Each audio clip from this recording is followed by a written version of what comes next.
Na aula de hoje, a gente vai continuar considerando o movimento circular. Então, vamos primeiro lembrar o que a gente aprendeu na aula anterior, considerando o movimento ao longo de um círculo. Então, vamos desenhar nosso referencial.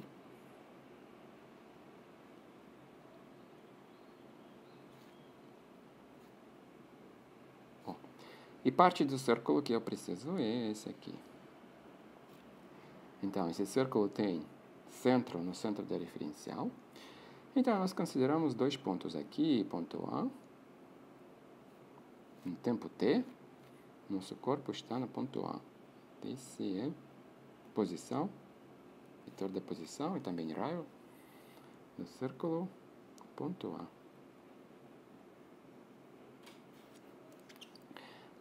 Passando o tempo, passa o tempo delta t, o corpo passa a ponto B. Esse é o raio para E, ponto B.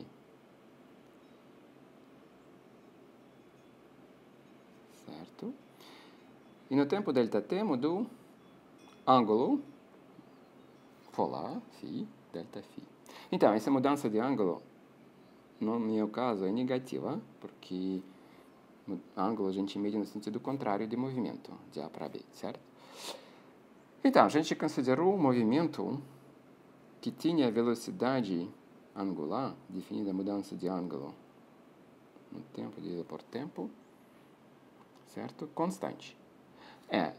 E aqui eu devo observar que eu deveria colocar o módulo, porque se mudança de ângulo é negativa, se delta φ é menor do que zero, isso vai ser negativo, porque delta t é sempre positivo, certo? Isso que não fiz na aula passada. Então, a gente deve usar no módulo. Então, na verdade, a mudança absoluta delta φ sobre delta t é constante, mesmo positiva ou negativa, mas o módulo dessa mudança, que a gente vai chamar de velocidade angular. Isso aqui a gente vai dar a direção desse movimento aqui, no sentido horário, certo? Tudo bem? Esse era o movimento que a gente considerou na aula passada. Esse movimento a gente demonstrou que tem velocidade, um módulo de velocidade constante, e esse módulo de velocidade dado o produto de dois constantes. Velocidade angular, que é constante, e raio do círculo. Então, a velocidade, ela mesma, como vetor, não é constante, porque a velocidade tangencial na curva de movimento em cada ponto. Então, no ponto A, ela passa ao longo da tangencial a círculo no ponto A. Esse tem essa direção, VA. Quanto no ponto B, ela é tangencial ao ponto B, no círculo, né? Mais ou menos para lá, né?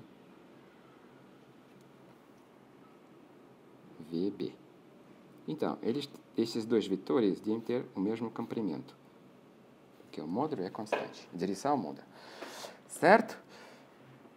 Isso que era a aula passada. E a gente descobriu que esse movimento, devido à mudança da direção da velocidade, tem aceleração, certo? Essa aceleração, no ponto A, ela é direcionada ao longo do raio no sentido do centro do círculo. Essa aceleração a gente chamou centrípeta. Então, eu vou colocar C aqui, para anotar que essa aceleração é centrípeta ao longo do raio no sentido do centro. Então, se passou o tempo delta t e o ponto passou de ponto A a ponto B, essa aceleração era esse limite. Delta t vai para zero, certo? Essa era a aula passada, e a gente descobriu também que o módulo dessa velocidade era velocidade angular no módulo da velocidade. Ou, usando a expressão para velocidade, módulo da velocidade, expressão do ômega de lá, a gente tem essa fórmula que você vai encontrar nos livros também. Esse é o módulo da velocidade centrípeta, aceleração centrípeta. Certo? Então, a cada ponto desse movimento, o círculo com velocidade angular constante, certo? A aceleração é direcionada ao longo do raio no sentido do centro. Quer dizer, o sentido contrário do raio. Tudo bem? Agora, a gente vai considerar um movimento um pouco mais geral. A gente vai considerar um movimento que não tem essa velocidade angular constante. Então, quer dizer, isso não é válida mais. Certo? Não é constante. O que acontece? Então, se a velocidade angular não é constante, certo? Isso significa que o módulo não pode ser constante. Ó, esse aqui não é mais constante. E velocidade muda a direção e módulo. E a aceleração não vai ser direcionada mais para o centro. Porque se a velocidade no ponto A era vetor VA com comprimento tal, no ponto D o comprimento vai ser maior. Então, se ΔT é muito pequeno, o ponto B é próximo ao ponto A. Então, imagina que a velocidade deve, por exemplo, aumentar. Então, vai aumentar o comprimento do vetor VA e ele vai virar um pouco para baixo quando a gente passa de um ponto no círculo a outro, certo? Então, a aceleração vai ter dois componentes. Agora, a aceleração vai ter componente ao longo da velocidade e componente ao longo do raio, que é perpendicular à velocidade. Então, imagina aqui. Imagina um ponto A, por exemplo, de novo, onde a velocidade era S. Certo? Por exemplo. Certo? VA. Velocidade num ponto muito próximo ao ponto A, quando o tempo ΔT é pequeno, eu vou desenhar essa velocidade começando também de ponto A. Por exemplo, esse aqui. Ó. Aumentou um pouco o módulo e mudou a direção. B. Certo? Então, se eu quero calcular a diferença VB menos VA, eu começo termino de vetor A, BA, e para ponto A e depois para B. Então, esse aí vai ser o resultado da diferença. Esse vetor VB menos VA. Certo?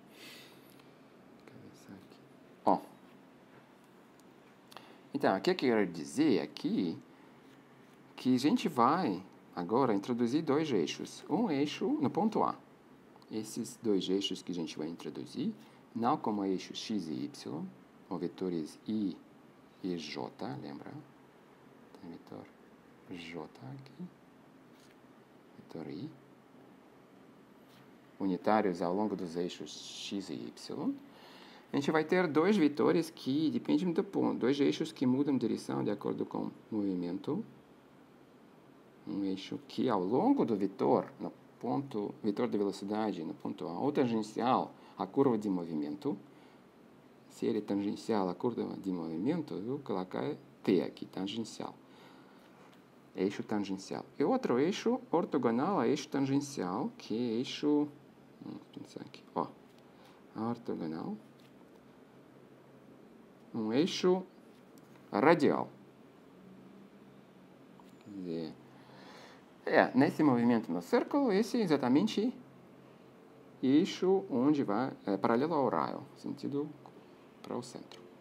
E a gente sabe, se o movimento ao longo do círculo tem módulo de velocidade constante, a aceleração, somente é centrípeta, ela é adicionada ao longo do raio. Certo? No sentido para o centro do círculo. Mas se o módulo da velocidade muda, certo? Quer dizer, velocidade no ponto A não somente gira, certo? Para outra direção, mas também aumenta o módulo, ou diminui o módulo, certo? E nesse caso vai ter outra componente da aceleração ao longo desse eixo tangencial à curva de movimento. Certo? Nesse caso, o círculo. Ó. Então, a gente já achou a aceleração centrípeta. Ela não vai mudar. Por quê? Imagina que a velocidade VB tem um módulo diferente da velocidade VA. Então, a gente pode pegar a direção da velocidade VB, certo? E colocar o módulo do vetor de velocidade igual à velocidade no ponto A, VA. Certo? Isso vai ser a aceleração centrípeta, exatamente como a gente achou nessa fórmula aqui, onde o módulo não mudava, só mudava a direção. A mudança de direção, a mudança de módulo, a gente pode considerar em seguida, quer dizer, depois considerar o módulo de velocidade no ponto A, como que ele muda, aumenta e diminui. Né? Introduzir outra aceleração tangencial à velocidade, no ponto onde está o corpo. Então, velocidade VA determina eixo T, esse aqui. E ao longo desse eixo vai ter uma componente AT da velocidade, da aceleração, desculpa. E essa aceleração vai ser o módulo dele, vai ser a mudança do módulo de velocidade no tempo limite. T vai para o zero, certo? Pode definir assim. Então, o módulo pode aumentar e diminuir, então esse AT pode ser positivo ou negativo. Negativo significa que o sentido dela é o contrário do sentido do eixo T, que é o sentido da velocidade no ponto A. Certo? Então, nós temos dois componentes de velocidade, da aceleração, desculpa. A AC, que é no eixo ortogonal à velocidade. E outra componente ao longo do eixo paralelo à velocidade. Então, A, no geral, tem duas partes. A, tangencial, devido à mudança do módulo da velocidade, mais A, radial, ou centrípeta, nesse caso do movimento do círculo, ao longo do raio, certo? Então, no caso geral de movimento ao longo do círculo, a aceleração tem dois componentes. Uma componente devido à mudança de módulo, velocidade, mudança de módulo, então, módulo da velocidade, e outra componente, mudança da direção de velocidade, certo? Mas isso também é válido para qualquer movimento, não necessariamente ao longo do círculo. Imagina, temos movimento arbitrário, uma curva arbitrária, esse, certo? Imagina que aqui nós temos ponto A, que a gente considerou. Então, se o ponto B, o tempo t mais delta t, é muito próximo ao ponto A, e essa parte do movimento ao longo da curva pode ser aproximada como uma parte do círculo, que realmente se escreva passando esses dois pontos A e B. Sempre tem um círculo que passa dois pontos. Certo? Esse círculo é definido por esses dois pontos A e B. E parte da curva entre A e B, nosso movimento arbitrário, pode ser aproximada com parte do círculo. Certo? Então, nesse caso, essa fórmula que a gente escreveu para a aceleração é válida para qualquer movimento. Só que esse movimento arbitrário irei um pouquinho, mas não precisa aqui ser o centro, certo? A gente precisa introduzir dois eixos. Um é tangencial, a curva de movimento no ponto onde está o corpo, certo? O outro é radial, e por isso que nós chamamos centrípeta é radial. Quer dizer, ele é ortogonal a eixo tangencial. E o sentido desse eixo radial é definido para onde vai o círculo, nesse caso para baixo, então para baixo. Mas se pegar ponto A aqui, com vírgula, o círculo claramente você vai escrever de cima. Então, o eixo radial vai ser para cima, eixo tangencial aqui. Certo? Bom, sempre esses eixos são definidos pelo que dizia curvatura do nosso movimento. Mas, dado ponto, sempre pode achar o eixo tangencial e sempre vai achar o eixo radial. O sentido dele depende da curvatura do movimento. Para onde é o movimento quer dizer curvado para cima ou para baixo, certo? Então, essa fórmula é geral. Movimento arbitrário no plano tem duas partes da aceleração. Uma é devido à mudança do módulo da velocidade, que a gente pode chamar tangencial, quer dizer, tangencial ao eixo, tangencial à curva de movimento. Ao longo do eixo, tangencial à curva de movimento. Nesse ponto, por exemplo, é esse aqui. E o outro é radial, perpendicular àquele eixo tangencial. O sentido do eixo radial definido pelo curvatura de movimento. Então, esse sentido também vai ser a direção, se você achou curvatura de movimento para aqui e curvada para cima, quer dizer, eixo radial vai ser para cima. E a aceleração radial vai ser nessa direção mesmo. Imagina esse círculo, lembra do círculo de novo. Por que era a aceleração radial? Ela é direcionada para o centro do referencial, porque lá onde fica o centro do círculo. Então, aqui, nesse ponto de movimento, direção da aceleração radial vai ser para cima. E nesse ponto, para baixo. O módulo vai ser dado dessa fórmula aqui. Mudança do módulo de velocidade medida por tempo. E a aceleração radial vai ser dada pela a fórmula que... agora, essa fórmula não pode ser dada separadamente, certo? Mas essa aceleração radial é devida à mudança da direção da velocidade, desconsiderando mudança de módulo. Quer dizer, o giro do vetor da velocidade. Então, o vetor da velocidade, o que ele pode fazer? Velocidade inicial. Ele pode mudar a direção.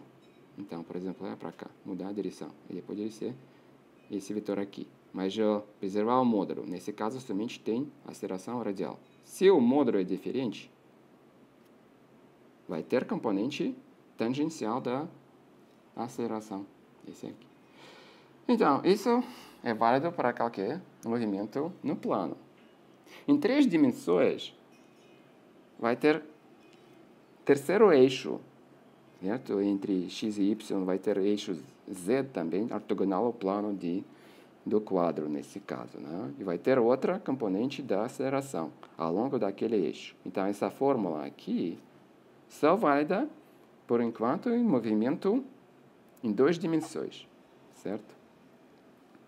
Certo? Mas a gente vai considerar movimentos que ou acontecem num plano, certo? Num plano, quer dizer, esse plano pode ser considerado o plano com x e y, onde tem essa fórmula, pode aplicar essa fórmula. Ou esse movimento em 3 dimensões, então a gente não pode usar mais essa expansão e melhor usar, então, 3 componentes, a x, a y, a z, certo? Então, é isso que eu queria mostrar para vocês nessa aula.